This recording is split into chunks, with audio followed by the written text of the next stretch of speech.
Welcome to our channel. If you want to download LinkedIn Learning courses for offline viewing, follow these step-by-step instructions to save courses to your device. Step 1. Make sure you have an active LinkedIn Learning subscription, as offline downloads are only available to paid subscribers. Step 2. Download the LinkedIn Learning mobile app from the App Store if you have an iPhone or iPad, or from Google Play Store if you have an Android device. Step 3. Open the LinkedIn Learning app and log in with your LinkedIn account credentials. Step 4. Browse or search for the course you want to download for offline viewing.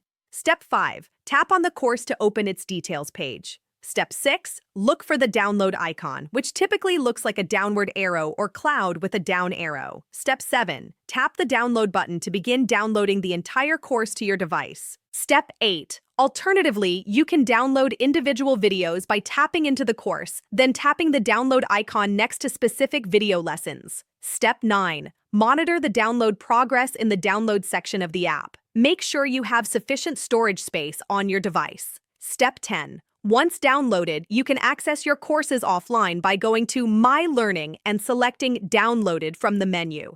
Step 11. Note that course files and exercise materials cannot be downloaded through the mobile app and must be accessed online. Step 12. Downloaded courses will automatically be removed after 30 days or when you cancel your subscription to free up storage space. Don't forget to like this video and subscribe to our channel.